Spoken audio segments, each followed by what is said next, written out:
Welcome to the brand new season of K-Pop Bible. I'm one of your hosts, Angel, also joined by... Hey guys, I'm Lee. And I'm Cece. And today we're getting into some hot topics. The latest releases, like SOMI's Ice Cream, HYOLYN's Wait, and speaking of wait, you should wait till the end where we get into our hot debate about BTS's Suga and his most recent case. So we're gonna start with HYOLYN and her newest track. How do we like it, guys? I would have liked this to have been a Sistar song instead. And I don't understand how it couldn't happen because you had Bora do the challenge. And then Dasom, she was on TikTok recently singing the song as well. So you just did a TikTok challenge with her? She needs to stop teasing this. Like, give us the Sistar comeback that we need. I mean, some of the members are probably like, we're tired. We've danced in heels for how many years? Our ankles are tired. I don't want to have to diet on cucumbers anymore. Like, you know. Like, if I was a member of Sistar, I wouldn't want to come back because I feel like it gives very much her show. Like, no shade. How many lines did Bora have? like Pussycat Dolls vibes? Yeah, it's like I don't remember Bora really having a stand-up. It was all her, which again, she's an amazing singer, amazing performer, but I would not want to play second fiddle to her all over again. We should discuss like the controversy over her tan, and some people are, wondering whether or not she did that naturally or she enhanced it so that she could appear darker. So do you guys think it's a form of blackfishing? I wouldn't go so far as to say it's blackfishing, but more so trying to enhance that like island vibe because she's naturally a deeper complexion. And did she grab the self-tanner? Possibly. I think this is very bad timing that she is like blackfishing on top of she just let a certain word spilled. I agree with the timing isn't right, but if she never said that, I think this would have just been another great like summer track. And then the people that are like, oh, but it's like Tyler, I'm like, it's a genre of music and different artists will tap into different genres. And like K-pop is notorious for tapping into whatever genre black people are into. So I'm sorry. She said the N-word. She was wearing a do-rag in the video at one point. She don't get a pass from me. She needs to stop it. I live for her. But I just needed her to not grab the tanner, just be natural, be soft. So how would we actually rate the song? I would give it like a nice 4. Same. It's a vibe. And also the dance is a vibe. So it's just a vibe all the way around. So let's actually transition and talk about TAEMIN's comeback. So he came back with a title track called Sexy in the Air. What are your thoughts? It's star of stage and screen Lee Francesco TAEMIN doing what star of stage and screen Lee Francesco TAEMIN does. I love the video. I think it was sexy. I think it was cool. TAEMIN can do no wrong in my eye. He could have really just did a whole song reciting the Korean phone directory. I just feel like TAEMIN just can't do any wrong. And I'm happy that he has left the dungeon and he's going to be doing his own thing. But overall, fabulous.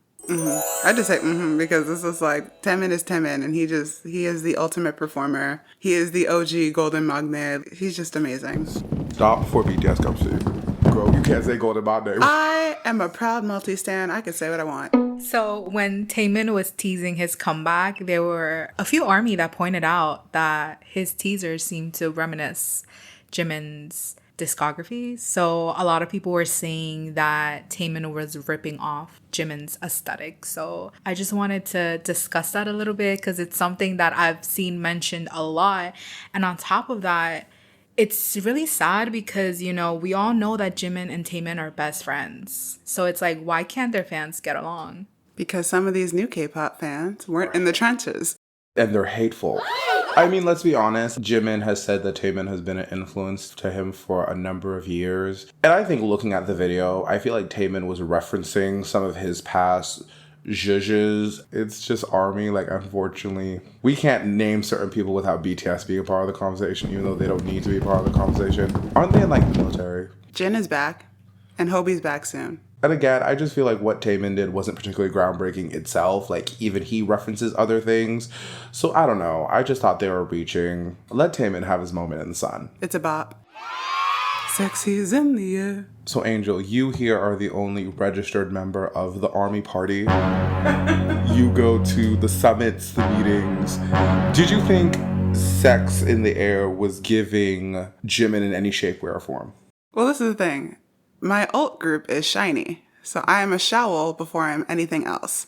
So as someone that can see both sides of this, it's like Jimin and Taemin are such besties that they're one and the same. And it's like, it wouldn't be lost on me if they like had conversations about their concepts and like what they wanted to go for and what they wanted to do. Cause it's like at the end of the day, and I think a lot of fans need to understand this, we are fans. We don't know the phone conversations that happen behind the scenes.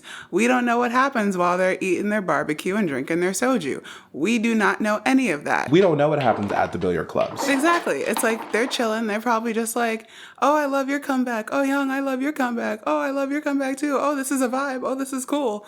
So it's like they're vibing and they're happy. And if they're happy, then like their fandom should also be happy. But then some fans like to kind of like guard their artists. It's like, no, only my artist can do this. Only mine can. And it's like, no, people collaborate, people discuss, and it's all a good time.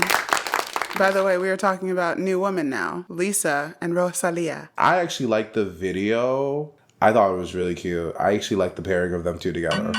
I'm not the biggest Lisa or Rosalia fans. See, Lisa is my bias in Blackpink. Blackpink in your area. So, ever since that rehearsal video where she's a bitch better have my money.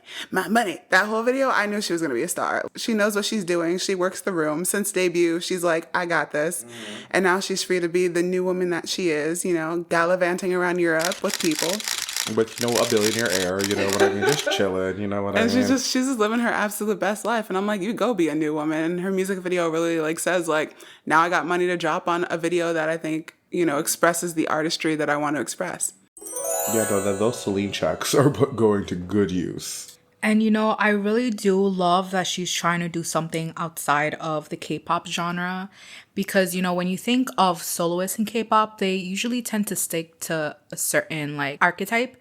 But Lisa is expanding outside of that. Like, this song was a lot more experimental, and I love that she included Rosalia in it. It was just nice to have that contrast because Lisa's part was like very experimental and then you had Rosalia who like slowed it down and made it a little bit more sensual. Yes, and I felt like that was nice. The music video was so dope. I loved that she actually had it directed by the guy people were claiming that she was biting off in her last single, Rockstar. I loved that her label, instead of choosing to just kind of like glance over it, they decided to reach out to him and be like, hey, let's collaborate on this new music video that we have for her. And I thought that was great because like in the industry, it's really hard for you to have ownership of your own craft. And I just love that she was able to give him that kind of like spotlight. But how do we feel about her being nominated for the VMAs? And also she was confirmed that she's going to be performing. And by the way, the VMAs will be here in New York. I think what's hard is that it's nominated in the K-pop genre. It's hard because what really makes a K-pop song, it is in English. But I think on top of it being an English song, Lisa herself is not Korean. I think that's where a lot of the controversy of her being nominated in that category comes from. But I was thinking, she's worked in K-pop for how many years? She's earned her stripes in K-pop. Like, I just feel like just let her have this moment. Because there's a chance where she may not win. Well, I know the executives were probably like, she won Best K-pop before, and we know her as Blackpink, so just like put her in the same category. Like, they don't care. So they're just like, just put her over here. It's popular, going to gain us views on TV, but I also hope that it's just a ratings boost. Like, you know what I mean? But I am excited for her to perform her song like solo. Right, because the VMAs have lost a lot of viewership throughout the years. Like, I remember that being, like, the thing when we were young. Like, I would literally clear out my whole night to watch the VMAs because I would love to see the stars. Like, I would love to see Britney Spears because you know she was going to give you something. Like, even when she did her performance for Give Me More, and people would say that that was her worst performance of all time. Like, I lived because it's like, as a child, like, seeing that, you're like, damn, like, you know, if Britney can go out looking like that. That's how confident she was in her start. She's like, I'm going to lip sync. and I'm just gonna walk around the stage. And I'm gonna eat these Cheetos. And you gonna live. And we did. So, I'm kind of like excited to see what Lisa's gonna do because I know that she takes a lot of influence from Western artists like Rihanna. I would love to see her bring that level of performance to the VMAs. And she can do it. The girl can perform. The girl can dance. Lisa's one of those artists that it's live vocal optional for me. I don't really care if she lip syncs or not. As long as she gets those counts in, that's all that matters. I am a little bummed that Lisa's performing, but Tinashe isn't. But we're not going to get into that because, Lisa, we will give you your flowers. You had a really nice year because she was teaching all the kids Japanese. I mean, I'd say it's a treat, like something else. Yeah, like ice cream, right? If you didn't know, we're moving on to SOMI's ice cream. The doll this is her first comeback in how many months? No, Fast Forward wasn't that long ago. I live for Fast Forward, let me tell you. Fast Forward was like, I need a disco ball, I need a cocktail in hand, and I need to whip my ponytail. I wish the dance went in more on the Vogue influence. I wish she would have really... Well, that's when you look at the backup dancers, because I don't remember his name, but when you see the bald one, you know it's going to be a sleigh. But what do we think about ice cream? Because ice cream is a complete creative visual 360 from what Fast Forward was. How do we feel about it? And I don't think it was her choice, to be honest. I think she gives Girl Next Door, yeah, but I don't think she gives this whole 1950s retro thing. Like, if anything, knowing how SOMI is, she's a very current, trendy girl. So I just wish that the comeback went with that. Well, it's not even a comeback. It's a special release. But I'm like, why? Right. It's like you could have just put that focus on her main comeback track. But I think the reason was because she's sort of used to coming back during the summer. That's something she talked about in an interview. And then she also revealed that it takes her company a whole year to write a song. And so when fans heard that, they were really upset because they were like, what do you mean it takes you a whole year? Like, yeah, I can understand it taking a whole year for it to be a whole creative process. Like, if it was an album, like if she released an album once a year, that would make sense. Like, also, with the connections that the Black Label has, you can't pull in some extra production and some extra writing to get a good bop in like 2 months. Like, it should not take you 12 months for one song. And I'm gonna put a WH1 on that. Because that's a leaf in the wind when it should be a pelican flying through the sky of an album. And not even a great song. It is crazy that this is how her career now is, because remember when we were calling her like the nation center? Like, she was, for those that are young, there was a show called Produce that produced groups. I can't believe that's history now. Oh my God. And the number one choice would be the nation center. Other stars include Khan Daniel and Wonyeon. And look how their careers are turning out. And we look at SOMI, who is the original. It just doesn't make sense. We have enough cutesy. We have enough sexy. We need something we can dance to. Especially in this economy, we need something we can dance to. And I feel like she can really deliver in that category. And she has before with like some of her other tracks, like what you waiting for? Baby, I've been waiting. Like, that was a bop. Like, and then once you feel that and go like, okay, what you waiting for? Fast forward and you're like, oh, fans are liking this. Run with it a little bit. Stop trying to go, oh, we need to do this, do that. That's where you get a year to make a song and then the momentum's over and then you're questioning why it's not getting as much traction as you want. Find the vibe, fly with that vibe, and then once you have about like a good year or two of like stuff in the background, that's when you start thinking about, okay, now where can we take her beyond like the dance vibe? But like, don't try to do that while she's actively promoting. And I get it, like, people are saying, like, oh, the Black Label has this new girl group coming up, and that's why they've been focusing on that. But I'm just saying, like, y'all could have put together a better song in, like, a year. Like, even Rosé is now on the Black Label, and Rosé is a songwriter. So, like, let them work together. Something. I will say I am looking forward to her title track when it comes out. We will be tuning in and reviewing it because SOMI has a lot to prove to us.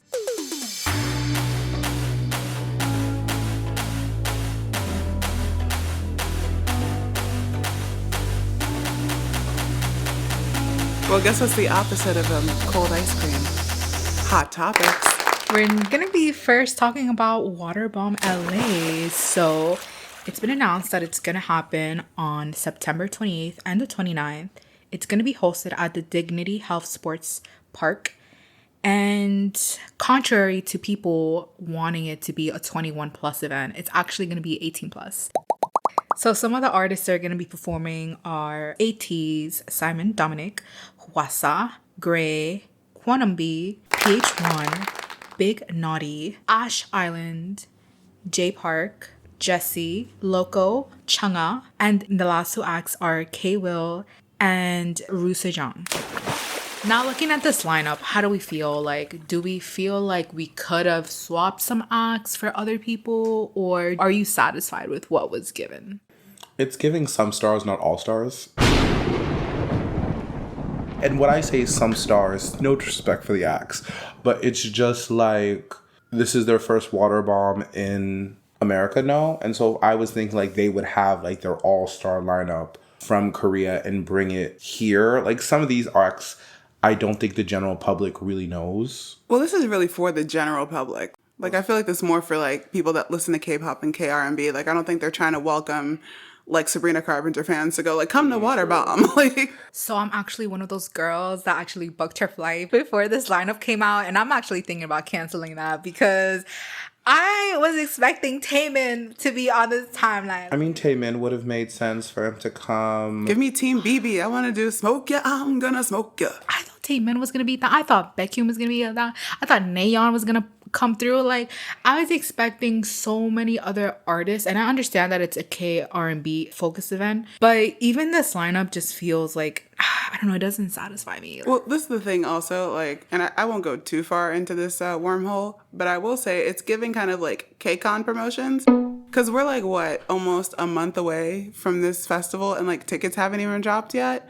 And it's like, I think that still a lot of companies think that most K-pop fans live in LA because of course there is like a large Korean American population there, but it's also like people got to fly out, people got to get hotels, and now hotels and flights are expensive. Had you said this in March and released this in March and then put it on sale like late March, early April, you would have had sold out, everyone excited, influencers going, oh my God, Waterbomb's coming. But like the delay. I heard that there's going to be a Waterbomb New York, and now that I'm looking at this lineup, I'm like, I feel like if this is what you're giving LA, who is like your favorite child, like you're going to give us like the worst lineup ever for New York. I don't even think New York's even going to happen at this point because like end of September, it's going to start getting cold out here. And so you can't really have like Waterbomb indoors. Oh, I mean, you could, but like it would be weird. So it's like, I don't even think Waterbomb New York's even going to happen this year anymore, considering how these promotions are going. Companies keep avoiding New York lately because of like low ticket sales. But the reason there are low ticket sales is because y'all keep price gouging the ever loving crap out of these tickets. If you had actually like, you know, like, yes, like have like your basics covered and then you do a little markup for profit. But when you're trying to charge like Coachella prices for these 2-day festivals, I'm like, that's not how this works. And then you're going to see low ticket sales and then you're going to go, what's happening? It's like, well, you're not appropriately pricing the event for the market. Maybe we can go through these acts and see if we can sell you on keeping your ticket. Well, I've seen J Park shirtless at Head in the Clouds Festival, and that was glorious. I'd be like, hold on, wait a minute, girl. My only thing is like, how many times is J Park going to do that before it's just tiring? I'm not tired. I'll keep streaming it. Would you want to see ATEEZ? I'm looking at these little clips I be seeing on my timeline about San. I saw ATs at Citi Field. I was in the trenches of Citi Field, okay? I saw the real Waterbomb, okay? So I saw that everywhere and I felt so bad. And I had floor seats. I was on the floor. And let me tell you, they put on a show. We were hype. I know Hongjun was mad at some staff member got cussed out by that leader. So the next hot topic we're going to discuss is actually the Black label finally revealing that they're going to release a new girl group called Meow. But it's actually spelled MEOVV. So how do we feel about the two artists that they revealed? Oh, the one that's really rich? There was one who was a chaebol, but she ended up leaving the group. No one knows why, but I remember that being like a huge thing because people were saying like, oh, you're so rich. Like, why are you putting yourself through the struggle of being an idol? So I guess she like came to her senses and decided not to do that. Or she was like, I'm rich. I don't have to put up with any of this. Leave. The first member that they revealed, her name is Ella. And she's actually already known as Little Jenny in Korea. What do you guys think? Do you guys think that YG is really desperately trying to recreate the success they had with Jenny? Or do you think that's just like a cute like little nickname that they gave her because she kind of resembled Jenny when she was younger? I just think the girl looks like Jenny, and it also creates like a little bit of buzz when like you call someone the next this, the next that. And I think they could just be doing that to stir it up. I'm just thinking they're going to debut and then we're going to have to wait 5 to 10 business years for their next comeback. So I feel like, yeah, like they're definitely going to follow in the same path as Blackpink, where they're not going to have them come out as often because they think that that brings some mystique and mysteriousness to their image and makes them cooler. But in actuality, it's just the reason why Blink's ride for Blackpink so hard is because of the things they did outside of the music and the connection that they were able to build with their fans, not necessarily because of these prolonged comebacks, you know? Actually, I did see this TikTok where they compared the comebacks of other girl groups following the Blackpink timeline, and it stated like if we were to follow Blackpink's timeline, like what era would these groups be in? And it was so devastating. if you compare even twice to Blackpink, I mean, we've seen what the Black label has done with Somi's career. And other artists like Lehigh, that's who I wanted to talk about. We have seen what they've done with these artists and just like completely shelved them. YG needs to change that model, because when you really look at it, what acts does YG or the Black label have? Surprisingly to everyone, 21 decided to re-sign with YG. because everybody needs a check. Everyone needs coin. And you know what? They realized that they couldn't do it on their own. And so they're like, girls, let's come back together. Megatron. I'm actually really happy to see them reunited because I was a Blackjack, and like seeing the way that their career was just mishandled was like really, really depressing. And then just to see like as they're slowly building up to break out internationally and get all of this recognition, and then it all just completely disappears. And it's so sad because it's like these women had the potential to be what Blackpink is now. But I'm happy in a way because it's like Park Bom, she did her thing. She came back finally. CL, she had like a faltering solo career. Like she comes back and then she disappears and then comes back and disappears. Remember she had an album? That one album that we waited for? She had that album. And that's the thing that gets me upset because it's like I know CL has the potential for so much more. And I know she wants it. But I just think that these girls are better as a group. CL, it was the issue with like Normani. Like you keep telling us the album is on its way. Its album is on its way. You're dropping every so often a new lead single to kick off the era. Nothing happens. So by the time we got the album, no one really cared. Like, and then she didn't really promote the album. Well, she just did Waterbomb Singapore. Kudos on her for that. I don't know if it's just the scandal of what happened still carried with them, but like I don't think they were ever able to like pop off and do something interesting or do something that was like gonna catapult them into like being a success. You know what? We got many a grown women that are talking to their labels. So why don't we talk about G-Idol and Cube? Or Idol versus Cube before you're like, it's not G-Idol, it's Idol. Because right now we have Soyeon kind of hinting that she does not want to re-sign with Cube. And from the rumors I've heard, none of the girls are really too keen on re-signing with Cube. Like, let's be honest. Those girls have been carrying Cube on their back since they debuted. And knowing how Cube is, it's to a point where I don't think these girls have much to show for it at this point. What do you mean they don't have much to show? Much to show in terms of like these girls have expressed that they want to do dramas. They want to do their own solo activities. Mm-hmm. They want to do touring. They haven't really been doing any of that, and we know how Cube is from when 4 Minute left. Like they talked about like when they were with Cube, like Cube would be taking in like bits of their revenue and taking it and putting it towards other groups. Oh, she's making money. They're making some money. They're popular. One of her songs made her $750K in 1 month. It's just getting to a point where it's like, why should we stay here? There was also a picture of her with her phone case having a P Nation business card in it. But I wouldn't be surprised if Soyeon just built her own label because she has all these residuals from all of her production and her writing. She could just build her own label and be like, girls, come join me. Well, she might have her own label. So basically, that company that Sojin is signed to, no one really knows anything about it. They only communicate through press releases, through the public. There's only one email.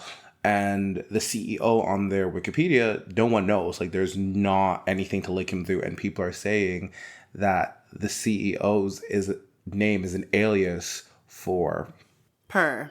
And so it's rumored that after the girls don't re-sign with Cube, they're going to go towards that company and they're all going to come back together as a sixum. I feel like they're going to follow the trend because right now even Shiny did the same thing where it's like SM is their like group company and then they're all a part of like different companies. Well, some are still in SM, but you know what I mean. And like other groups have done that too. So like I wouldn't be surprised if they were all under Soyeon's alias label as like a group and then individually be signed to like different things.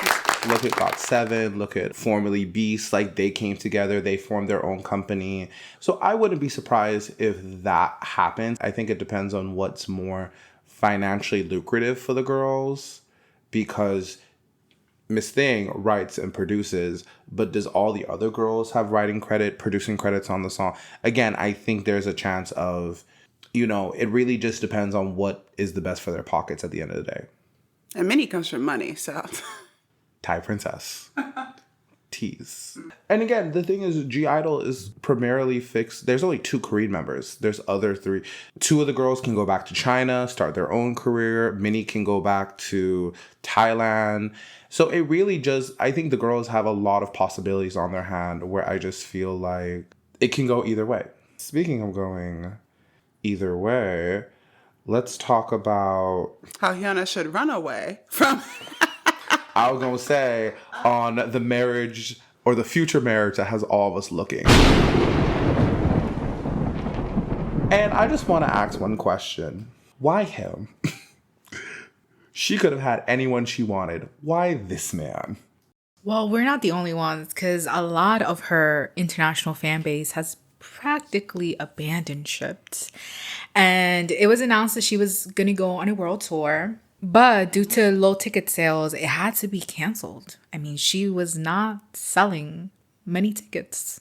Fans are not happy with the person she's deciding to marry. Since this is a voice-only podcast, I just want you to know that Angel is shaking her head. Just shaking, because it's just like... And it's like, it's like you were engaged. Dawn made a custom engagement ring for you. He spent half of his life savings on that ring. And then you go to the Burning Sun man. And I don't care when some fans are like, oh, but he didn't do this, he did that. But like, and the thing is, it now makes it clear why the other 4 members of 4 Minute don't deal with her. Exactly. I mean, and my whole thing is, I don't think she's really aware of how this is damaging to her career. Like, I really want to be in the room with her team when she was like, I'm engaged to this man. Who said yes? Who approved this? So we're actually going to get into that in our next segment because we're going to debate about whether or not we think that fans have a right to cancel her. But before we dive into that, let's talk about our few last hot topics. And as we mentioned briefly in the beginning of the podcast, Jin has completed his military service. With that, it was announced that he's going to be Gucci's newest global ambassador. So what are our thoughts? Do we see Gucci for Jin, or would we have preferred him to have gone under another brand? I just applaud him and Hybe for always having a check waiting for these boys. Like, that's... I feel BTS is always employed. Like, BTS, there's not a day that BTS don't have a check. They don't have a deposit. I mean, so kudos to that. Exactly. I mean, also, they have their famous line, did you see my bag? Because they always in their bag, so. That's what we call financial abundance. Send it our way. Like, when I think of Gucci, I don't think of Jin right away. I think of Gucci being, like, very, like, nowadays, like, or is it Prada? I would say, I think of, like, Gucci being more like Taehyung. Yeah, because he's actually the Gucci head in BTS. So I'm actually surprised that this endorsement went to Jin.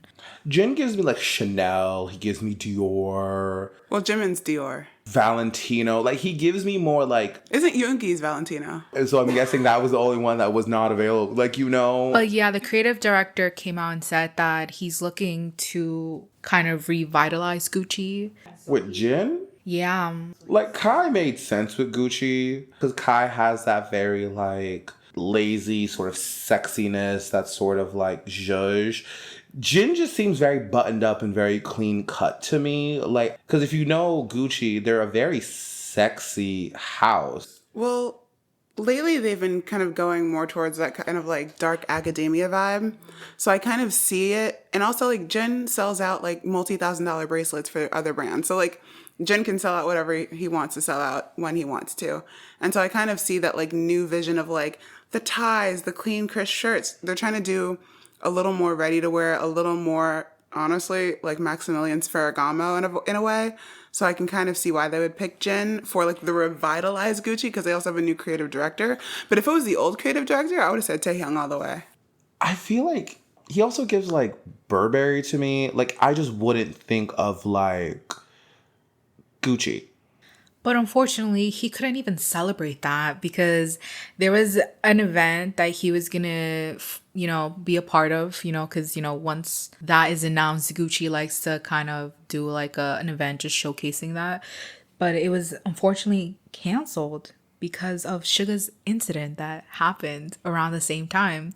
So we're actually going to get into that just very briefly before we dive into that in our debate section. But Angel, would you like to give us the rundown a little bit of what happened? Why me? I mean, as the registered army representative to Congress, you are the most qualified person to speak. You know what I mean? Unqualified's a big word. But like pretty much Yoongi was quote unquote driving drunk on a scooter and there was some footage released. But pretty much the footage that was released at first wasn't even him. Let me rewind a little bit. So we have footage, we have Yoongi DUI, and then apparently the scooter fell over and he got his license revoked and whatnot. And then it was later brought up that that wasn't even him in the footage. And then JTBC, who released the initial footage, had to apologize. And then Army, as they should be, are going, everyone needs to get their facts right and their stories straight because right now, like, even today, well, not today, but recently, Yoongi was questioned for 3 hours by police. And it's like, there's a strong rumor that they're trying to cover up something that happened within the Korean government. And that's why they're trying to blow up this whole Yoongi incident. And so at first there were kind of calls for him to leave the group, but especially now that the real footage was released, people are like, what are you all talking about? This is nonsense. Of course, Yoongi and Hybe have made their statements, but all in all, Yoongi is Yoongi. He will always be Yoongi. And OT7 for BTS.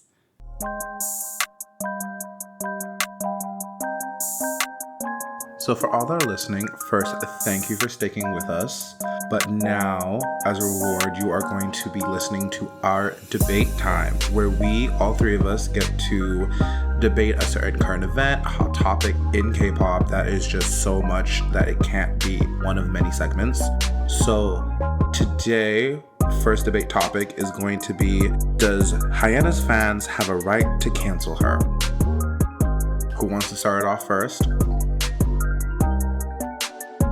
So I actually was a huge Hyuna fan. She's like one of my favorite female soloists. When she came out, I was really into her during her Red era. I think I first accidentally stumbled into her because of Psy's Gangnam Style. And I remember that summer I was actually part of this program in the city with kids. And I had a friend who was like, during our lunch break, was like, hey, do you want to watch something crazy? And I was like, yeah, sure. So he put on that music video and I was just blown away by just like the theatrics of it all and just like the messiness. And I don't know, I just loved it. Like, it was cute. It was a whole vibe. Like, I even went to see Psy perform at Good Morning America. So that's how much I liked it. But yeah, so I was a fan of her since then. But you know what? I do feel like fans have a right to cancel her because she's made her whole brand and music about female empowerment. And I feel like she just completely threw that away with this relationship. And I understand that you can sort of separate an artist from their music, but when their music has been so important and so integral for their entire image and what they stand for and what they've done with that, it's kind of hard to separate that.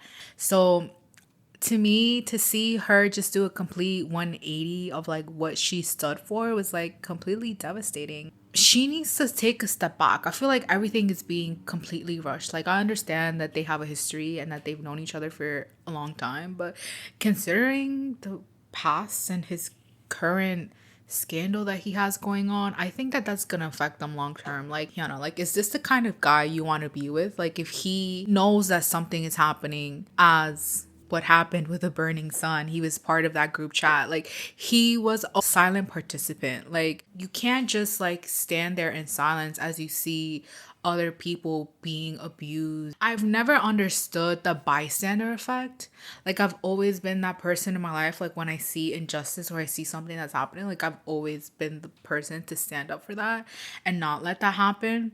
I don't like the fact that his whole thing was like, yeah, I was in this group chat, but I wasn't the one filming these women. I wasn't the one raping. You were a silent participant. Like, you knew what was going on, and yet you chose to stay silent to protect your friends. Like, never did you think about going to the police to like expose them until you knew that shit was gonna hit the fan, until you found out from Guhara that she was collaborating with these reporters to expose what was happening. Like, he did that to save his own back. Like, I generally don't feel that this man feels any regret for what he did or for being a participant. I haven't seen him do anything since. Like, I haven't seen him talk about domestic violence. I haven't seen him talk about the illegal taping that is an epidemic in Korea of women in like public restrooms, even in private settings. I haven't seen him talk about any of this. Like, all he's done is just release a statement and statement after statement saying like, hey, I hope you give me a chance to start fresh. Like, okay, yeah, like, it's not just about giving you the opportunity to start fresh. It's about actually seeing the fact that you actually cared about what happened. Like, I don't feel like he cares about what happened, and I don't think he understands the gravity of the situation, and I don't think that's the kind of person she should settle with. Like, what makes you think that she's not going to be a victim of that eventually? So I don't know, from a standpoint of being a fan and also being a woman, it's like, girl, what are you doing? Like, you need to reassess everything that's going on in your life. So, and that's the crazy thing, like, all of her fans have boycotted her and not like bought her music. And even despite that, she's still happy and she's still like rubbing her relationship in like everyone's face by like being public with it and like going in interviews and talking about it. I don't know. I just don't understand like the audacity that she has, like the shamelessness that she has. Like,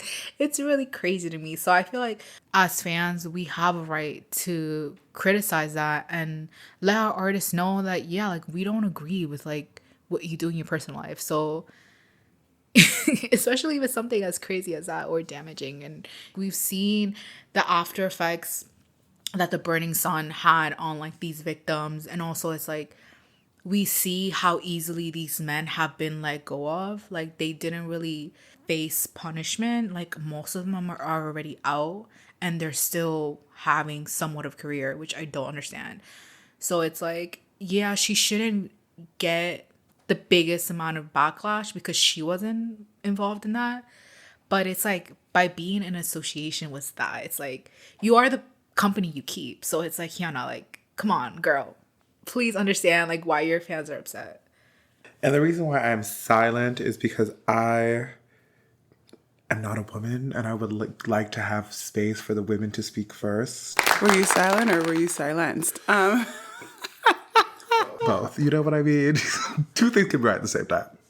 So I think, yes, I do think that her fans have the right to cancel her. Ditto to most of what Cece said, but also like to go from Dawn to this man, I will not say his name. It's just like, it's like going from a partner that supports you, uplifts you, encourages you, wants to really see you thrive, to someone that kind of wants to just like tie you down as their wife and be like, this is my wife, to try to even boost your own social capital is just like, it's not the move. It's just not. And I'm going to keep this short and sweet because I just think it's just very just the numbers show it for themselves. The cancellation of the world tour, like if she had, let's say, Rewind was still with Dawn, even like after like the Flower song was released under P Nation, gone on a world tour, she could have sold that thing out and like done her thing because she's Hyuna. But now it's just like, girl, like now we know, especially why like there are a lot of people that are just like, ooh, we're gonna distance ourselves, and fans are like, why are they doing that? And now we're like, oh, we get it now. Because it's just like, it's true. It's like, even though you're not entirely the company you keep, like the company you keep does say a lot about who you let into your vibration, who you let into your space and your energy. And his is not pleasant. So, yeah. I'm thinking about it from a different point of view. I genuinely don't think that her and other people thought that this was going to be as big of a deal as it is. Because I think it's very multi-layered. She's known as this person since her 4-Minute days. Her most successful years of her life was 4-Minute, that era. And so I feel like it just seems like she's looking for that familiarity in her life. And she's sort of jumping to the nearest thing, which is him. And I genuinely think she's not thinking about this as a business decision. I think she's generally, because I think when you're a public figure, like you have to move accordingly. You have to take certain things into consideration. And I feel like she's taking a very simple approach of like, I'm happy and that's all that should matter. And I don't think she's realizing that. I don't think she for her world tour to cancel. I don't think she expected, for her friends to distance themselves away, like Jo Kwon. Yeah, like no shade, girl. They all went to her listening party. Namjoon was there. Sunmi was there. HYOLYN was there. I don't think anyone expected for Hyuna to be canceled, especially since Kim Namjoon was there. Just saying. For those of you listening, Lee is deciding to stare intensely at Angel. And I will just say, it's like, but it's also like politics of the industry. Like, it's just like, of course, like people are going to like go to her listening party because they're not in a relationship and they're all artists in themselves. So there is that like relatability. But it's just like when you're like, there's a difference between like you dating someone versus you dating someone and then making it a part of your whole brand. And she's dating him or engaged and making it her whole brand and like saying it like, I'm with him, like all proud and stuff. And it's like, that's not something to be proud of. And that's the thing. She does that constantly with her relationships. Do you know what I think it is? And I'm a man saying this, so really women take this with a grain of salt. So don't read me. I think there's some people, not just women, when they create a very hypersexual persona for them, they often think to free themselves from it, marriage. You know what I mean? Like, I think it's sort of like with Marilyn Monroe. Like, I think that's why she was constantly, like, getting married and divorced. And she was searching. Because I think it's, like, the sense of, like, oh, like, if someone can see past this very hypersexual persona that I'm in, then everyone else is going to see it. You know what I mean? Because I do think, what she started when she was 15. We saw the irony video with her in that crop top and booty shorts at age 15, 16. She's always been sexualized. And I think for her, she is looking for, oh, this man is claiming me. He wants to marry me. This is going to be my out. This is going to allow me to shed this very hypersexual, judgeable image. And people are going to see me as like the good girl, domestic person that I really am. Like, that's what I think she's thinking about. Like, people are not going to see her as the saucy body of K-pop. Like I think that's what she is trying to give. To play devil's advocate a little bit, she had that with Dawn. She could have married Dawn. She taught Dawn how to swim. And he spent half his savings on custom engagement rings. She could have just been an artsy couple with Dawn and had, I don't know if she wants to have children, but if she does, have a little artsy baby and just be artsy little family together. But instead, she's going to just swing full round to, isn't he also like Hada's ex? He is the ex of her former best friend, Gu Hada, formerly of Kata. And then it's just like, knowing that, very personal thing, it's like, okay, so you know how he messed with her psyche. Like, but beyond what fans know, she knows how he messed with her and voluntarily chose to lay up with that man and now get married to him. For a minute, and that when she was with Q was the peak of her Hyuna-ness. Like, that is going to be that defining. And so for her, he was in her life at that time. You know, they've always been friends. Like, it makes sense for her to be like, oh, I want to just return to what I was. Because, you know, for her too, like, no shade, even before this whole scandal, what was Hyuna's career doing? What was her last successful track?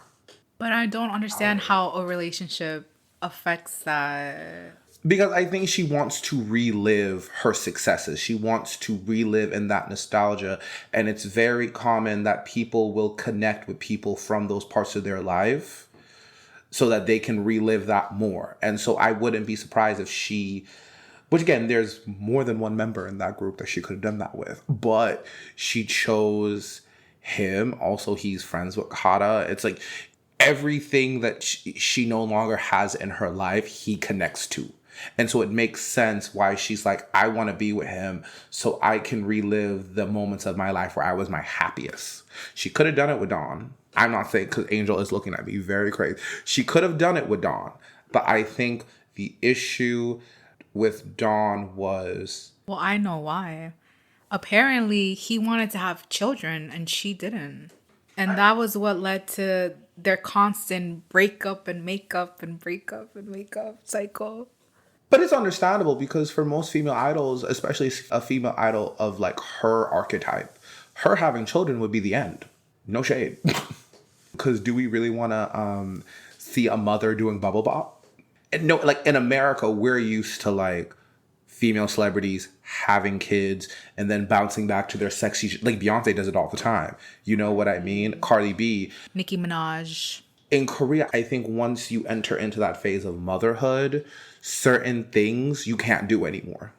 And it's sad because we've seen that reality show where it was all those idols that completely aged out and they reunited to try to come back and put a girl group together. And some of them were mothers too. And I mean, there was hype around that group, but then they were just too tired. Like, they were like, yeah, we can't do more than just, this is too much on us. But I will say this, because mark my words, and Angel likes to predict the future with her crystal ball, she's going to get pregnant by that man.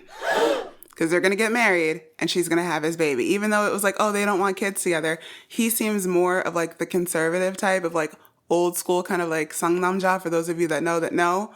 Watch, get married, have a baby. If not, have a baby just before that wedding. We all know when an idol rushes to get married, it's because they're already pregnant.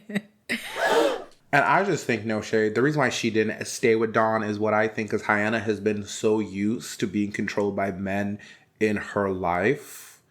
She was not used to being with a man that wasn't running her. And Dawn don't seem like the kind of person that is controlling. He seems very nurturing. He seems very Like he's one of those artsy, sensitive types. He's not going to tell her what to do. And I'm sure after a while, Hyuna started to get a little antsy, being like, he's not telling me what to do. You know, he's not controlling over me. He's not. And I think she sabotaged that relationship because she was only used to that sort of toxic man that's like, this is what you're going to do. This is how I want it to be. I think she couldn't handle not to be with that. So with that, what is your consensus, Lee? I think she deserves to be canceled.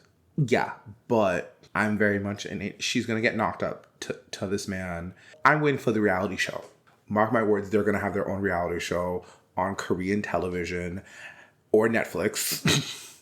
Or they're going to have a subunit. Now that I don't need.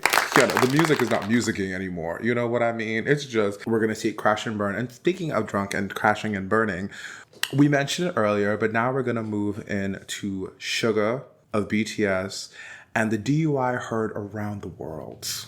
So guys, let's get into this. So the question is, should Suga leave BTS? Well, since everyone's looking at me, and me being Angel, by the way, I don't want to keep talking like Elmo, like, hey, this is my name. No. OT7 all the way. ARMY are going to pull through this. And even some K-ARMY are even like, oh, this is some bull. So Yoongi's not leaving BTS. We're going to make sure that he's not going to leave BTS. And, yeah, I'll let the other two take over because my opinions are very firm. No. pack his ass. That's all I'm going to say. He needs to go. And listen, I was fine with the beginning, but y'all army people, y'all made me want him to leave so badly. Because Lee is just a natural born hater. And guess what BTS does with born haters? We say, ooh, yeah. Because normally, I'm all for people making mistakes. Do I think he made a very stupid mistake? Probably, because you're a multimillionaire. Is there not Ubers in South Korea? He could take an Uber home, so there's that. But I'm moving on. But I think how the fans have handled this situation makes me want him to leave. Well, you could be a little sourpuss, and he's not leaving. Because the thing is, the fact that y'all are glamorizing drunk driving on Twitter is the Suga challenge. For those who don't know what the Sugar Challenge is. People are literally posting themselves holding beers and cocktails while in cars. That is not okay, Suga fans. Well, I'm not doing that. Because you're grown and you have sense. Also, the fact that, like, who's that member of 17? Sungkwan? So he recently posted because he's the face of a cast beer. Thank you, field producer. And so recently he posted a photo of drinking in moderation. This what happens if you overdrink. Real responsible fish. Real just grown teas. And you know what the army decided to do?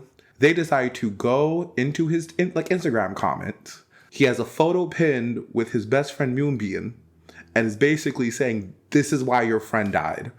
We hope you join him. We hope you drink too much and have a stroke too and die. We hope you OD. And it was like, no. He did the ad, but he also said drinking is good in moderation, right? So it's like the timing of it all was kind of what rubbed people the wrong way. But then it's like, you can't really be mad at him. Like, he had to post that ad. Like, you know how much money these idols make off of ads on Instagram? This was already planned already. But he had to put in that little warning at the end because, you know, he doesn't want to be involved in a scandal. Well, as a parent company, Hive needed to sort their stuff out internally. And also, I personally think that a lot of these people that are just attacking and hating aren't necessarily army. Some of them try to say they're army just so they can, like, tarnish Army's name, because Army are getting the right people taken down in the right places and doing actual mobilizing things to make sure that Yoongi knows that he is well supported around the world.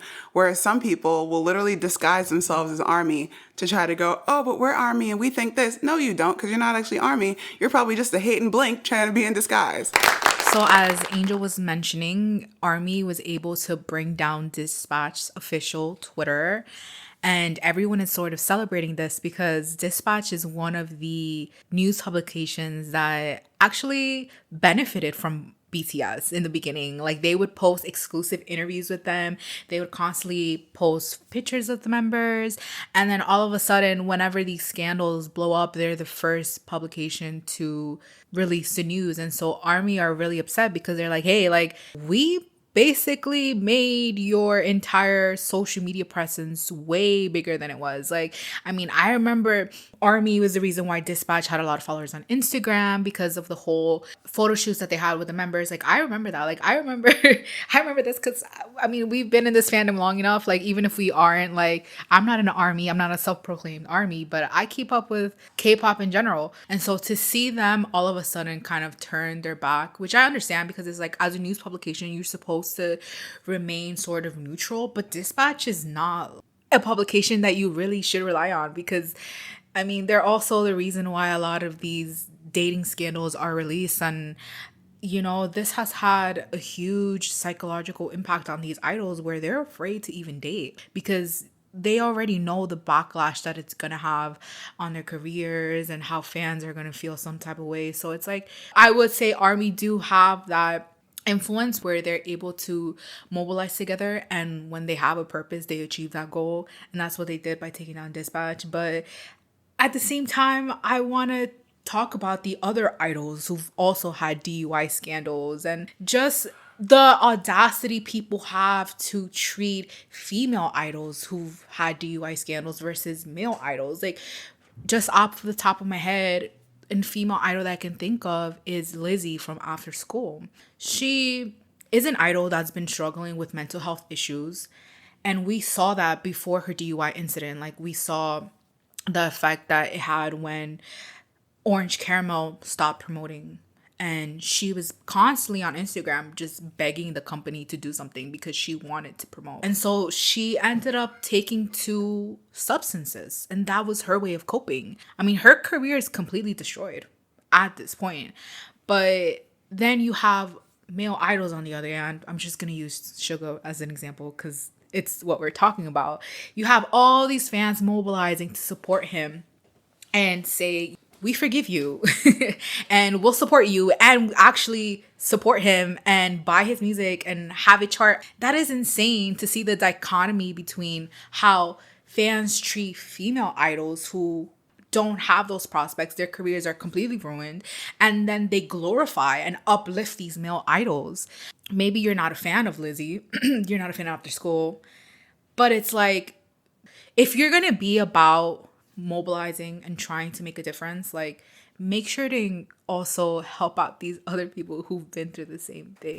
I don't think this warrants him leaving the group, but I can see if there's enough pressure and if Hype is kind of placed in a situation where it's like, this is making the group look bad. I feel like, seeing as what's happened previously, where unfortunately they've had to have left the group, but BTS is completely different because they're like such a huge popular group. They represent Korea. So it's like, to kick out a member would be like a huge national thing. Like, I wouldn't call it national disgrace, but I'm going to say it's going to definitely be something that's talked about. And I don't think Korea wants to portray that image. But then at the same time, I'm also leaning towards the conspiracy theories where it's like, people are saying that this is a cover-up for the government because coincidentally, this story was revealed around the same time where a news reporter who had revealed corruption within the government, he ended up dying. And so this scandal came out around the same time. And so people are saying this is a cover-up because they don't want the attention to be on the first woman. I don't know. It's like, I can see the government wanting to protect BTS because they're like, they've done so much for the country. And then at the same time, also disposing them like they dispose other idols when something happens. I have one question and then I can get into my piece. Was Lizzie's accident in a car? Because if we want to compare apples to apples, Kangin from Super Junior, that DUI incident, and where we successfully canceled that man because he deserved to be canceled. So we do cancellations where cancellations need to happen.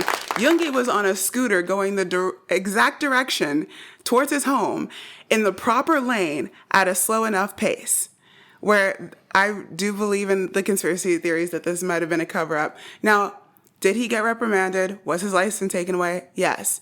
But to then try to go as far as some are saying of like, oh, well, he should like leave the group and face all this time and blah, blah, blah. That's not apples to apples. This is a man drinking on a scooter. And I know that, yes, people have been struck and hit and unalived on scooters in Korea. So Korean versus American lens, very different. But even within Korea, when it comes to vehicle DUIs, we have had idols successfully canceled for actually like being in a car and causing accidents. Whereas this, no one was injured. Something fell in a bush. He fell over.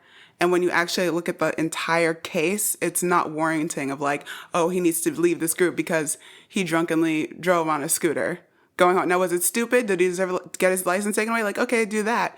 But it doesn't warrant like further sentencing than Burning Sun scandal people. So like, do you feel like the punishment is worse than the crime? If they try to take it as far as trying to sentence him to any prison time, absolutely. It's far outweighing it. And even knowing that like BTS are kind of like the ambassadors to Korea at this point, South Korea media never really supported BTS until international people started pointing out BTS and how good they were and were like, oh my God, we love them. And then Korea went, really? Let's promote them and make them our ambassador. Korea never cared. A lot of famous people within Korea never cared about BTS until they saw the international recognition and saw the revenue coming in, because there is proof from statistics of BTS helping to increase revenue to South Korea. But because they're cultural ambassadors and they have a role in the goodwill of the country, don't you think that they should be held to higher standards? Not that high. Because, public drunkenness is a crime. Do you know South Korea? Oh yeah, girl. Oh yeah, you ate with that. You did eat. It's just hard because I genuinely think, does he deserve consequences? Yes. And I think this is an overarching theme of how Cece was saying, kudos to her dissertation. I think how we treat male idols when it comes to scandals with substances is very different to how we treat female idols. Park Bomb, another example. Park Bomb versus G-Dragon. G-Dragon was literally caught with a whole thing of kush, and everyone explained his way. Park Bomb, who had painkillers because homegirl needed to walk, was literally deemed a drug addict and banished to Siberia. Like, you know what I mean? Like, there's a certain... Yes, I think there's certain idols that has been punished for drugs. B.I., Top. But I do understand the overarching message of... Let's not just give these men the ability to make mistakes. Yes. Do I think he was on a scooter? Yes. Unfortunately, the Lord, there's timing. A month prior to this, didn't an old woman get killed by someone running her over on a scooter when she was just living her best elderly life? But do I think if that didn't happen, we would have been looking at this whole thing with Suga differently? Most likely, yes. But I think, unfortunately, it was just bad timing. I do think the criticism of, you are a multimillionaire. He could afford a car service. He could have, he didn't need to drive home on his scooter that night. And I think that's where the critique is stemming from. Where, for us, being girls struggling in American inflation, an Uber for us might break the bank a little bit, no shade. Versus for him, a car to go what was it, a 10-minute drive? 7 minutes. You couldn't get a car service? This is what I will say also. I also think, because we didn't mention this part in this debate section, the improper footage being shown first of someone going faster than Yoongi was in the opposite direction from where Yoongi was going, in a different lane than where Yoongi was going, also put a lot of false accusations on this whole situation. Whereas now that the actual footage has come out and circulated, people are like, oh, wait a second, and are taking a second look at this. So it's I also just think JTBC also set them up to be attacked, because I don't know what your behind the scenes motives are, but there are a lot of allegeds floating around. Because in Devil's Advocate, I will say, yes, I am defending Suga in this one moment. I think Korea does have that nasty habit of, they'll be like, oh, he's such a great guy, da-da-da. Something comes up. We didn't like him anyway. He should have, it's that weird gang mentality. And I do think, ultimately, let's be honest, if this happened to a member of, SF9, I don't think we would have cared. Yes, we would have been talking about it. The fact that this is BTS, I'm not the biggest fan. I'm not speaking for anyone else. Clearly. Listen, that's an episode for another day why I'm not. But I will give it to the girls. BTS is the biggest boy band in the world. Point blank and a period. Currently. And so I think the reality is, if it was anyone from BTS, this was going to get huge traction internationally no matter what. And guess what? People have bills to pay. And so the reporters are like, what gets us more clicks? What gets us more views? We're going to villainize him. Because again, who doesn't love a fall from grace? I will say the way the media likes to sort of make it a circus whenever idols get into scandals is really, really sad. Just thinking about, they're humans at the end of the day, and it's the pressure they have on their shoulders of just being an idol and representing Korea, but then to have the media follow them and camp out for weeks just to get pictures of him being questioned by the police is really ridiculous. And then to have the media also not have their facts straight, it's that's your job as a journalist. It's not about being salacious. It's not about what gets the most clicks. It's about reporting the truth. And I feel unfortunately, with Korean media, they have leaned more towards the side of, we just want to report what's gonna get us trending, and we really don't care about what went on.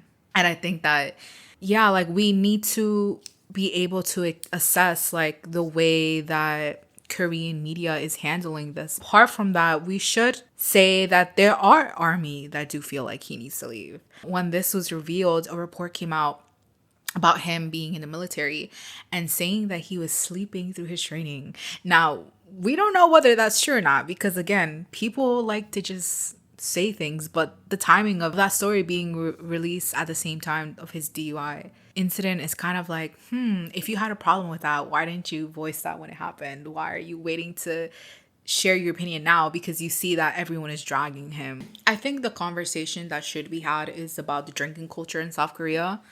It is extremely toxic. Like, not only is it ingrained in work life, there's this thing that everybody goes drinking after work and people are kind of pressured to drink even though they don't want to drink. And then you have people who are literally in the streets just passing out drunk. Like, I literally read stories about that all the time, but I've also seen that in K-Town. Like, I mean, K-Town, yes, it's not fully populated by Korean population, but comparing a small population of Koreans and Korean Americans and the drinking culture they have, you can sort of see that. If I personally have seen Korean men stumbling out of bars completely blackout drunk.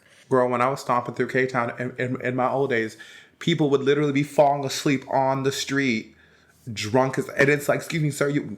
It's like, okay, girl, live, work. And alcohol is promoted by idols. You have Jenny. Jay Park is literally called Soju Poppy, right? Is that not his? And he has this whole soju company. I'm not saying drinking is a terrible thing. I'm saying we need to look at the drinking culture in Korea that's allowing these people to drink to excessive lengths, and then also them thinking that it's okay to still then travel back home on their own on a scooter. I think that the drinking culture there is relax. Like, it's not a big deal to them, but they're starting to see that consensus shift with how hard the public is going against them because they think it's disgraceful. And, you know, so we're going to put up a poll on Spotify for whether or not you think that Suga needs to leave BTS.